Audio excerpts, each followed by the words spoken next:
to talk a little bit about some of these employment scams. What's going on these days? My goodness. I was looking for a job, probably a couple years ago, when I first ran across a company called Venara. Now, I'm not going to mention many companies out there, but I can tell you, in my opinion, and in my opinion only, Venara is a classic scam. But there are a lot of other ones out there. So let me start by telling you a little bit about what Venara does, then we'll talk about some of the other ones as well. Venara is an interesting company. Interestingly enough, according to Wikipedia, Venaras are the race of ape-like humanoids in the Hindu epic Ramayana who were brave and inquisitive by nature. This is appropriate, as Venara wants to make monkeys out of all of us. I originally ran into Venara because I saw a job that I had posted to, and Venara had written back and sent a form letter.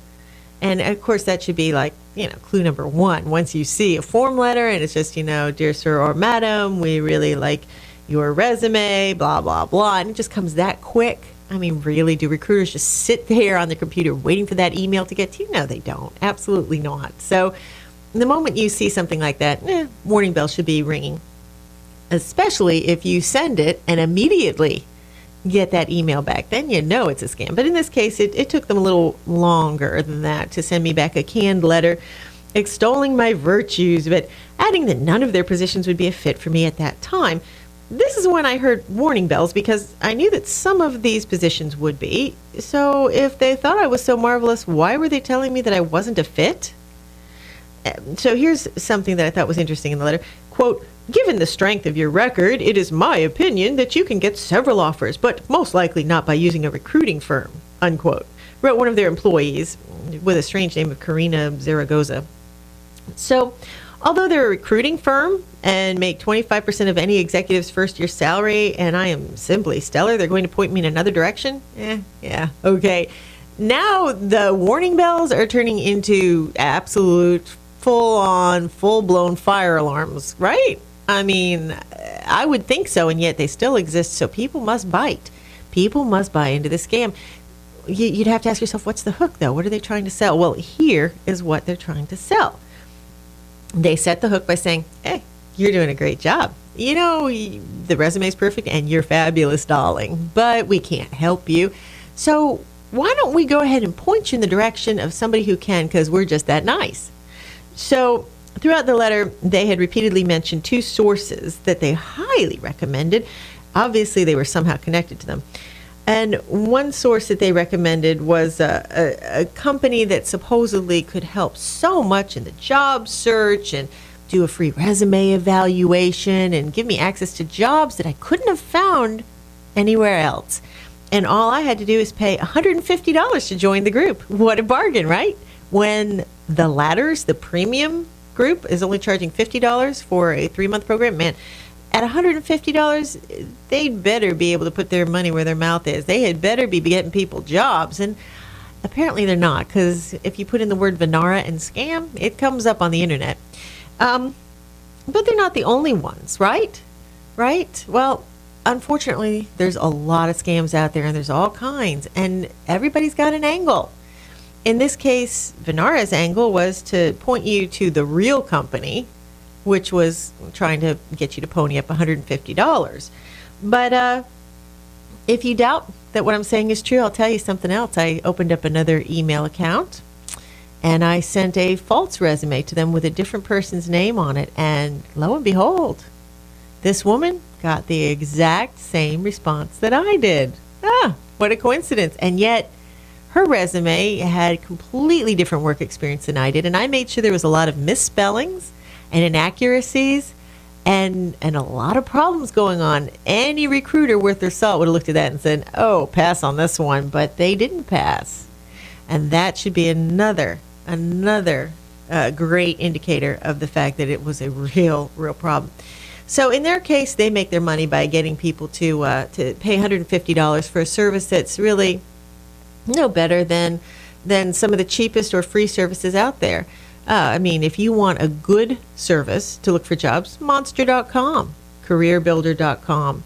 Go to Indeed.com, which is a great search engine for jobs all over the place. Go to your local newspapers.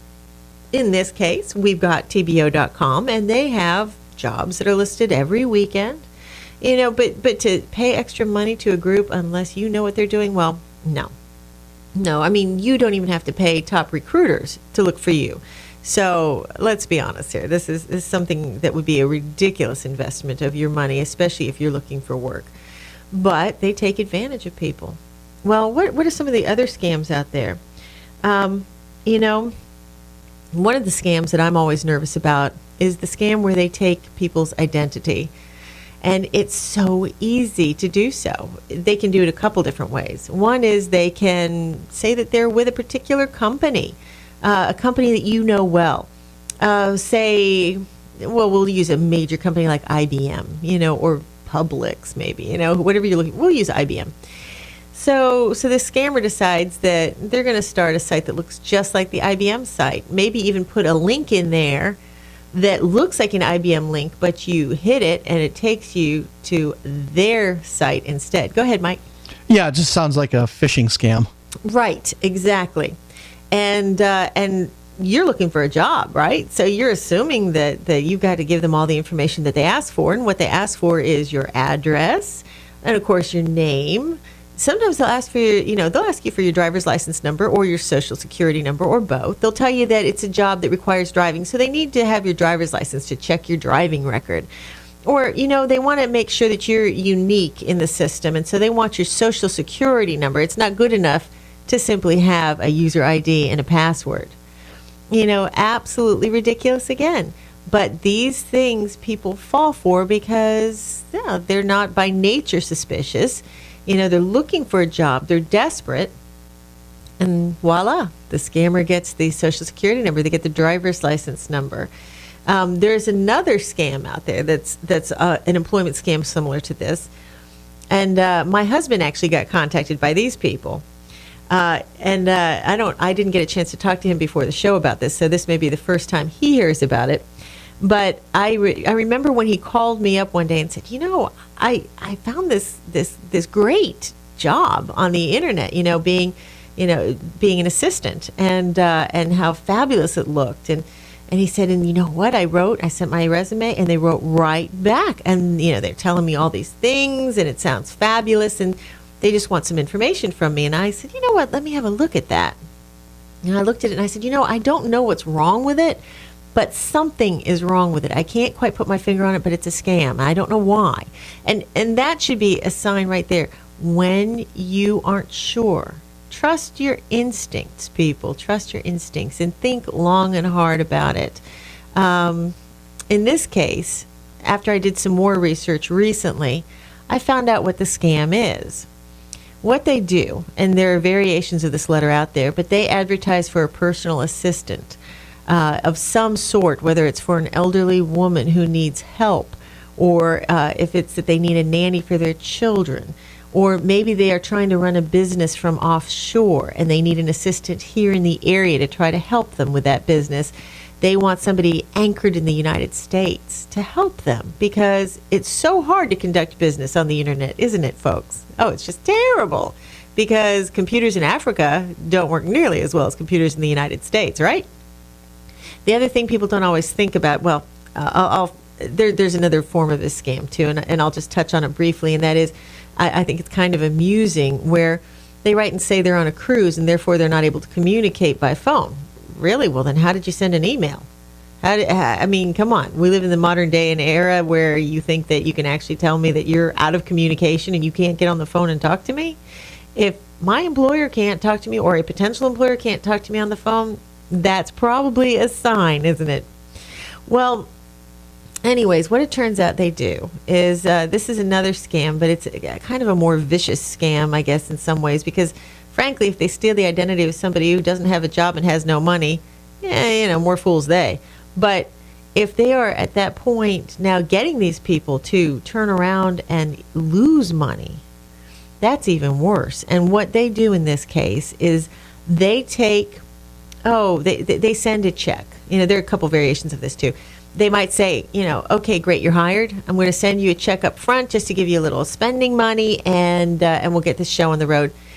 then they send you a check that's 3 times what they had promised. Say they promised you $500 a week. What do they send? $1,500. And they write and say, oh my goodness, we made a terrible mistake. We accidentally sent you $1,500. Well, you keep that $500 that we owe you, and just go ahead and send the other $1,000 to this address, or this bank account number, and we'll just go ahead and take care of it that way. Well, some people fall for that, believe it or not, when all you have to say is, no, that's okay. Go ahead and cancel the check and just reissue me how much you really do owe me. So what happens is the unsuspecting, Mark ends up getting the check, ends up putting it in their bank account, and it's a $1,500 check. It's also a cashier's check, so it makes them feel comfortable. Well, cashier's checks and money orders can be forged all the time. So the $1,500 goes into the bank, and the bank doesn't know any better either sometimes. In fact, they usually don't. And immediately, what does this person do? They write a personal check for $1,000, or maybe they take out a cashier's check for $1,000 and sends the money to where they've been told to send it, only to find out that the $1,500 check bounced, and now they're out $1,000. But that's only one of the schemes. Another one is telling you, I need you to pay this bill, or can you just go ahead and take care of this one bill for $1,000? I'm sending you the money right away, but unfortunately I can't get to my bank, or my identity was stolen, or my wallet was gone, and I just need your help. Anytime that it involves you investing any money at all or withdrawing any money from your account, run, don't walk. And this is Dr. Drake. I am so glad you're joining me tonight. And a special thank you to Enterprise Insurance Group, as always, for being the primary sponsor. In fact, the only sponsor of this radio show at this time. They are wonderful. And although we do carry advertising from other people who are involved in the radio station, I do have to say it is so appreciated that Enterprise Insurance Group wants to get business information out to their clients and out to everybody. It's a very good group, a helpful group, and a strong group. Well, let's go back to this employment scam stuff, right? Because this is interesting to me.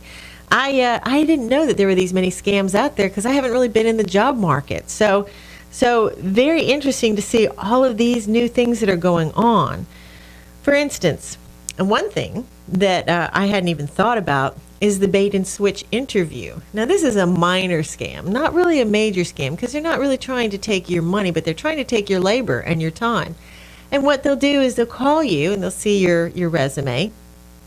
They'll see what you're looking for, and they'll say you're looking to be a manager, and they'll be like, "Okay, Sam, come on in. We think you might be a perfect fit for this management job we have here," and you're excited. You go in there and interview for it, and then they start telling you, well, yeah, you'd be a great manager, but the position was just filled. I'm sorry. But you know what? You'd be really good at janitorial work, or as a secretary, or in phone sales, or something else that you didn't want to do, right?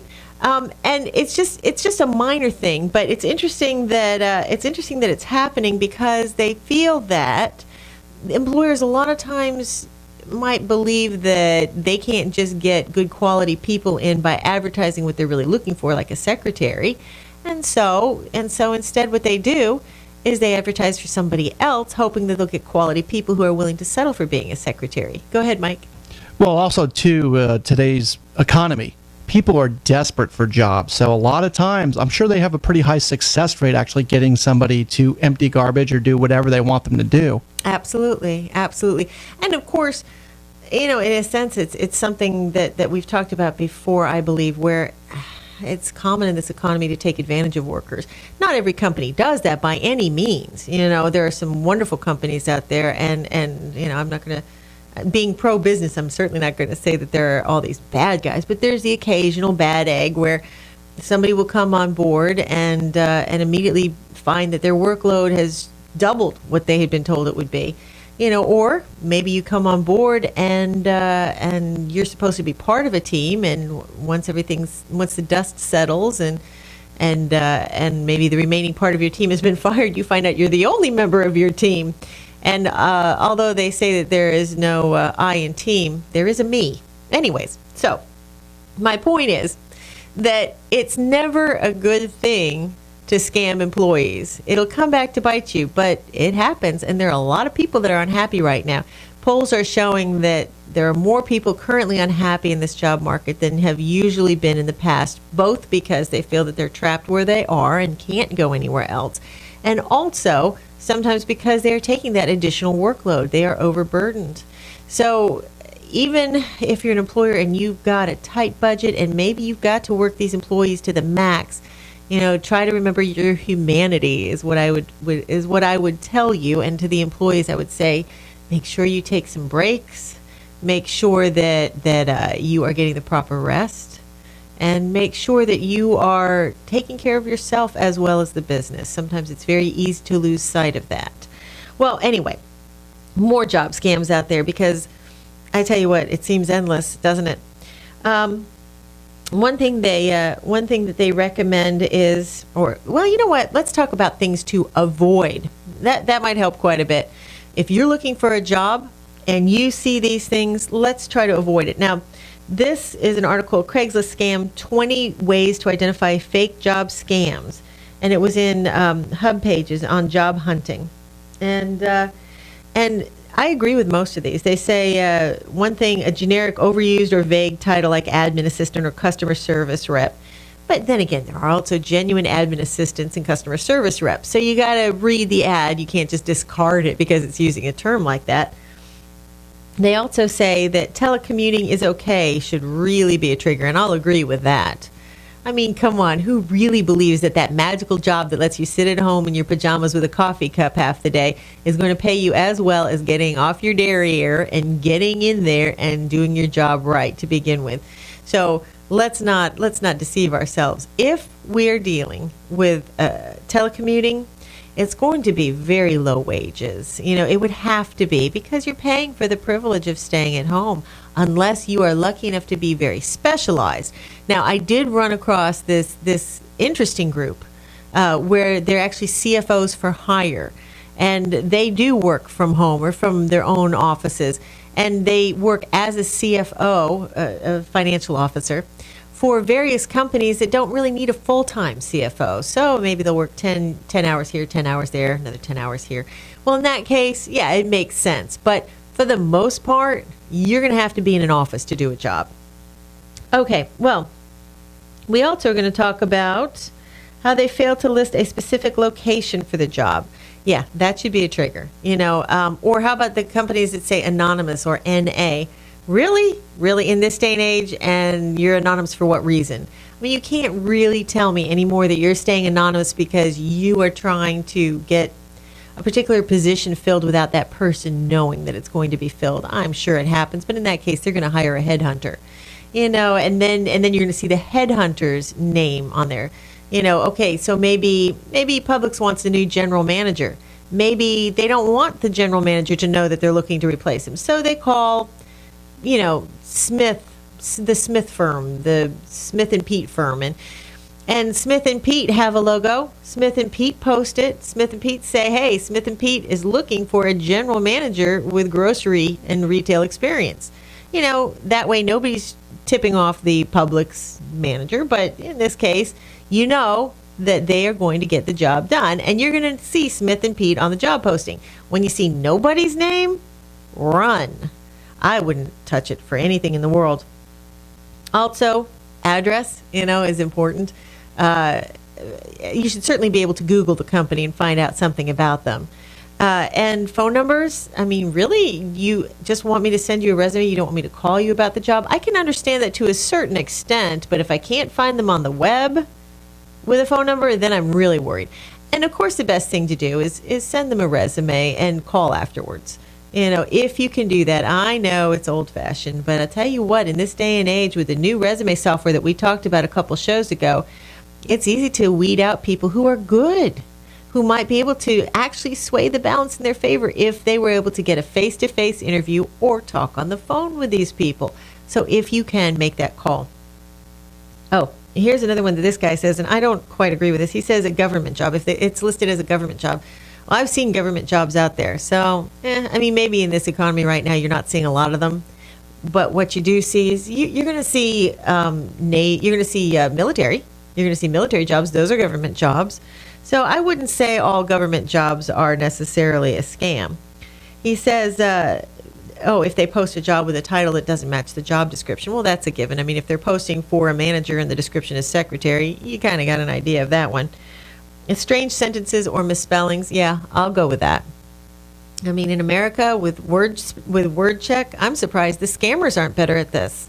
I mean, we still see these scam emails that are coming over, and they're very grammatically poor quality and a lot of misspellings, and you just think, don't you have Word? You've got to have Microsoft Word. They've got auto spell check and grammar check, but I guess they don't. So for now, until the criminals wise up, usually it's a good indication, and I love the ones with all the exclamation points, and all the capital letters. Or I had a friend who emailed me one because she knew I was looking into this, and at the top of it, it said,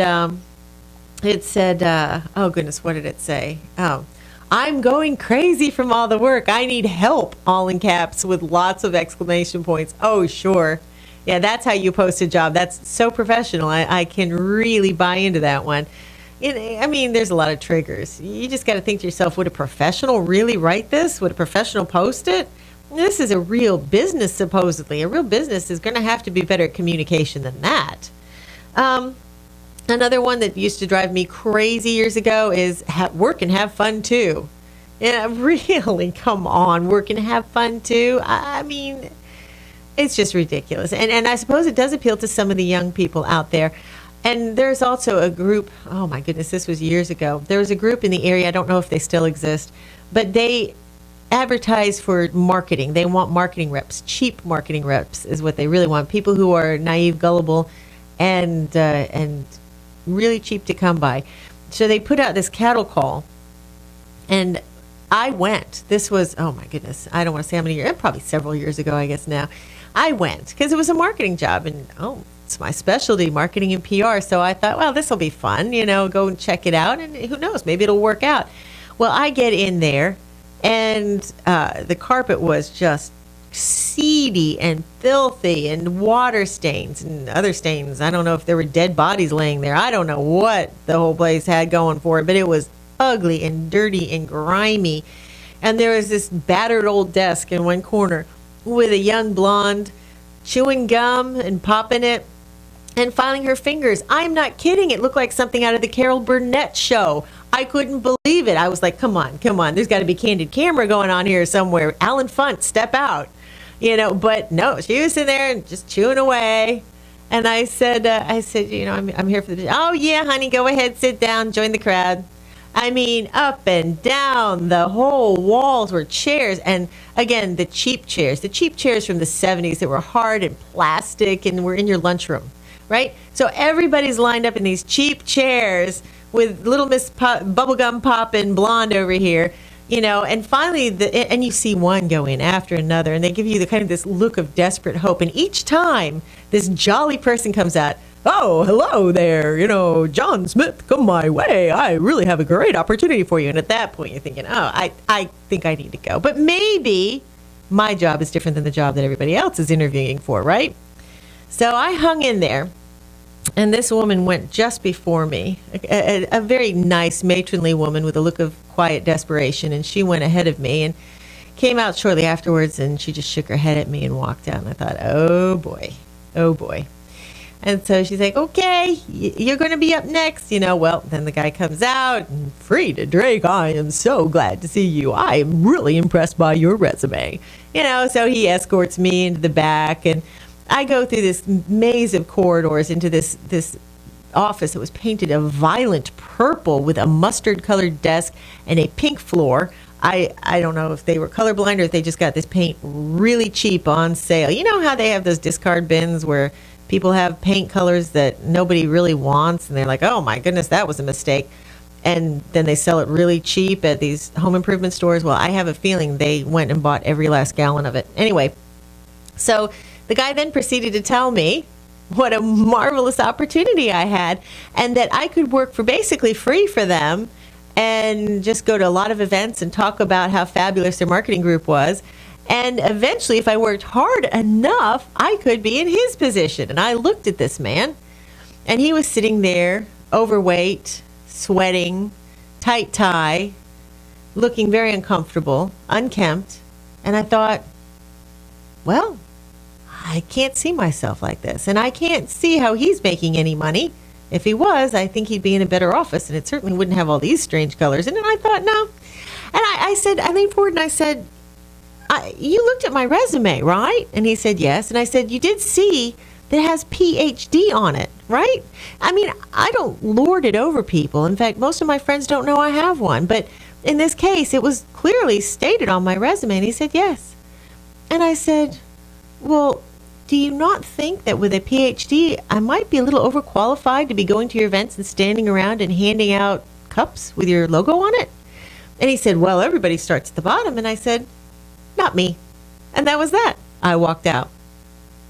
So, again, this is another type of tactic where they get you in there and they want to get you for cheap labor or no labor at all. The straight commission gigs are often like that, too. You know, they always have some new great product. I remember going years ago to a straight commission gig meeting where they were talking about this new type of filter, which would basically, I don't know the whole details, so forgive me. I'm just not a mechanic. But turn water into gasoline and run a car, and probably could cook eggs and bacon in the morning, too. It was a fabulous thing that had just been invented. It was going to change and revolutionize the entire world. And we were so lucky to be on the ground floor, and it was straight commission only. Sign here. I was like, no, if it's a good product and you believe in it, you can pay me a base salary because I believe in you. You need to believe in me. Otherwise, no deal. And I was out of there. Well, you know, here are some other things you have to watch out for. Watch out for a job post that is in multiple cities. If you see that we'll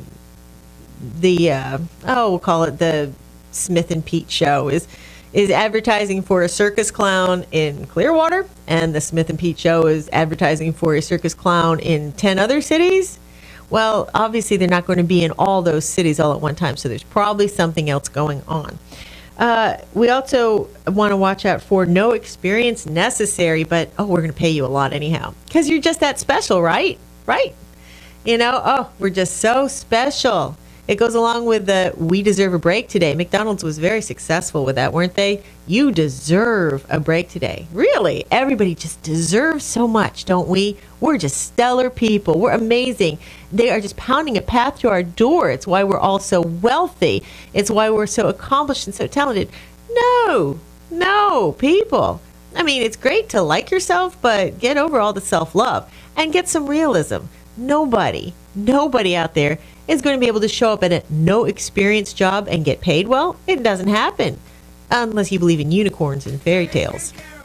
Well, we're going to break, and then we're going to talk about some more things to look out for when we get back. This is Dr. Drake on the Business Edge, and we will talk to you shortly.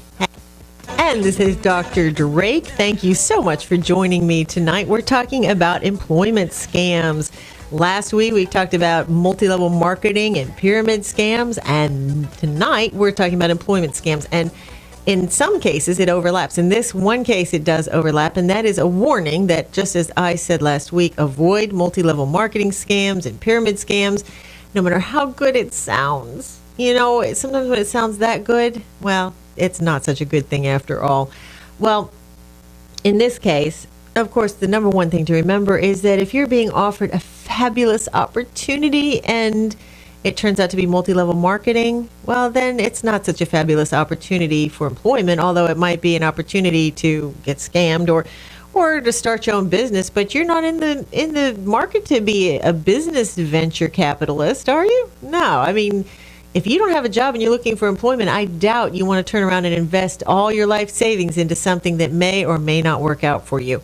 I've seen, as I said last week on the show, I've seen a multi-level marketing guy tell us that he had just invested $6,500 of his life savings in a big multi-level marketing group that I firmly believe is a scam and will soon prove to be a scam, and that man will end up losing out on this one, and he thinks that this is his retirement. So just be cautious. If you go to a link and it directs you to another site, run. And I hope you've got good antivirus software on there. I do recommend Web of Trust. It's a free little thing that you can look up on Google, download it, and it basically gives you little green donuts next to the sites that are okay, and little red donuts to stay away from, and little yellow donuts where it's like not too sure, but be cautious. So get Web of Trust, download it on your computer, and it'll also show up in all the links in the emails that come to you, so that you'll be able to see, as long as it's online. If you're online or on Craigslist, for instance, and there are any links embedded, you'll see that little donut next to it telling you whether that's a safe one to click on or not. Be cautious.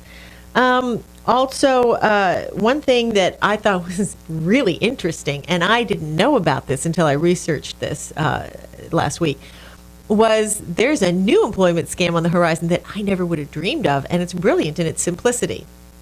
There is a conference call group out there that will pay you $3 per person who signs up with them, and the first 14 days of the trial are free to this person. So say I want to take my producer Mike, and I want to take him for a ride on this one. I want to make some money off of him. So I tell him, hey Mike, go ahead and sign up with this ABC conference call. We're going to do a conference call. You have been selected to be part of my exclusive group, and you get free sales training. Congratulations, you are going to have the best job of your life. Now sign up here for the conference call, and we'll let you know when there's a sales conference call. Now you have to do all these things. Yeah, go ahead, Mike. Are you buying it? There's not enough beer in the world, okay? Oh, I can't even sweeten it with beer, huh? Oh, you're an ingrate. You are an ingrate. And you know what? You may be scamming me. This is what the scammers a lot of the times do, is if you start calling them on their stuff. They turn it around, yeah. Oh, I think you are a scammer. How could you think this about me? Maybe you are the evil one. Maybe you have an agenda. Yeah, my agenda is to keep my money in my wallet. Thank you very much. No, the key here is what happens is I'll sign Mike up. Mike will be gullible. Mike will be like, yeah, that's great. She's going to give me a job, and I get to do a sales seminar. We're going to be Mike better be really drunk at this point, really. Yeah, and so Mike signs up, right? And I get $3 just because Mike signed up. Well, if I do this to 100 Mikes, I get $300 right there, right? And then if I can drag it on long enough that Mike has to start paying for the service after the first 14 days, then they'll pay me another $1. So I could make a total of $400 off of 100 gullible people who sign up for this. Minimum, depending on how long they continue to pay for the service. If you're anything like me, and most marketers know this, you sign up for a service and it says, you get it free for the first 30 days. After that, we automatically bill you. How many of us remember to cancel? Really? How many of us cancel? I still haven't canceled my husband's LifeLock. I'm still paying for it, and he doesn't need it. Long story short, come on. It's just a great scam. These people are making a lot of money. So if you sign up for something like that, the chances are very good that you're going to keep getting delayed. Oh, we're so sorry, Mike. We were going to have that conference call, but Mr. Smith, he was called suddenly to England, and there are no phones in England. So we're going to have to reschedule the conference call for next week. Oh, next week comes, you know what? Mr. Smith is in the hospital getting his kidneys out. No, it's going to have to be the next week after that. Sorry. Next week another excuse, maybe alien abduction or something like that. That's always a good one. Yeah. Especially if the craft is piloted by Elvis. That's good. Yes. I prefer, just believing in something as simple as, centaurs or Harry Potter. But yeah, alien abduction can work for you. And if you have a chance to see Prometheus, that's a fun little movie. It's a little, you better have a strong stomach, but it's a fun movie. Not totally believable, and I'm not gonna spoil it for those of you who have not seen it. But any woman who has had a C-section, ask me how I knows that the heroine cannot do half the things she does in the movie, and I'll just leave it at that. So, anyways, let's get back to this scam. What happens with this scam then? Well, you're suckered in. You've wasted your time. You've sent them your resume. They not only got $3 for you up front, they maybe get more money as you continue to stay on with the conference call service. And furthermore, if you're really gullible, they've already signed you up as an employee, so they have your social security number, which they can farm out to other people, and maybe your driver's license number and other things. There's another company out there, and it's a writing company. And I'm a writer. I love to write. So it's fabulous bait to say, hey, we're going to pay you for writing articles, right? Well, this company has scammed a lot of people who are brought into the company. They're told we're going to pay you so much on the words on the word usage, whatever you're churning out. We're going to pay you per click too, so that when people click on your story, the more clicks you get, the more money you're going to get out of this, and it sounds great. But the problem is, when it's time to collect the money, they all of a sudden want a lot of information from you that normal people wouldn't be asking for. Most services are just like, yeah, if it's legit, they'll send you the money through PayPal or in the mail, or they'll just upload it into your account. But these people want your driver's license or your passport information, and they want a really, really good photo of it, your government ID, and they want to make sure it's a very, very good copy of that government ID. If it's not good enough, they'll tell you that. And they'll say, yeah, well, it's just, we can't pay you until we get a really good copy of your ID. And they ask for all your other information, too, that your ID, your driver's license number, your social security number, your address. Hello, people. How many times do I have to say this, right?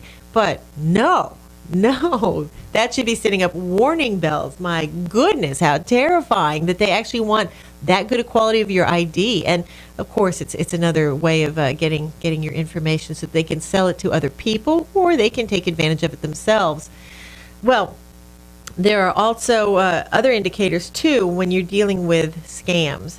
Other indicators would be, well, there's so many things. I guess I've touched on the majority of them, and these are the interesting ones. Just keep an eye out. Be on the alert. Send a generic inquiry at first if you're not sure. Write and say, hey, sounds interesting. I don't know much about your company. Where can I learn some more? Or you can try by searching for that job title in Google along with the company name to see if it's listed in the multiple cities, as I mentioned before. You can always check to make sure it's a real company, and if it's a real company, that is the real website. And you also can make sure that you never pay money or give out any personal information you're not willing to let everybody see. I think my philosophy would have to be, if you can put it on a billboard, go for it. But if you don't want that information on a billboard, don't send it over the internet. And if a company insists on your social security number, I would contact them directly if you feel that they're legitimate, and ask them if there's some way around it, or I don't know, make up a fake one. I've done that before. My social security number has been 111111 before, and that might be the way to go if you are trying to get your resume in without giving too much personal information. But be cautious. Whatever you do, be cautious, because just like with multi-level marketing, there's a lot of schemes out there, and they're always changing. Make sure you stay alert. If you're not sure, ask some other people. Talk to them about it. Ask them what they think of it. Do you think it's real? I had a friend years ago, and I saved her a lot of money when she came to me and said, I just got told I won a lottery in England, and I didn't even know I entered it. This is fabulous. I'm getting thousands of dollars. And I'm like, you're not. Well, yes, I am. Don't you think it's real? I mean, I'm getting thousands of dollars. It's like the $1 million Nigerian. That's exactly what it was. I said, Teresa, no, my dear. Apparently, she wasn't really listening to the news, and she was very trusting. And I said, no, you did not win anything. Trust me, leave it alone. But they said, no, trust me. So if you aren't sure, check with your friends and just, run it by them. Does this sound legit? If, generally trust your instincts.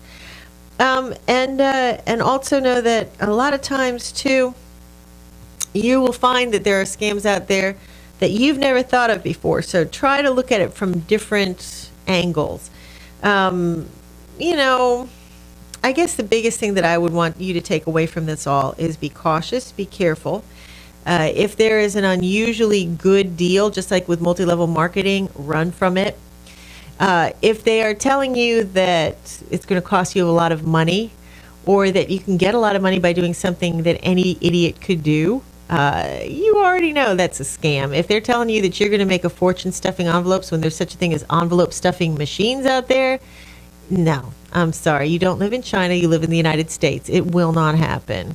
And if they're telling you to pay a lot of money because you will get lists that will give you great jobs, don't buy into it. You can find it on the internet. Google solves everything. And if it's not Google, go to Bing. And just go to a search engine and get the information you need, but don't trust these scammers to tell you how to do your job search.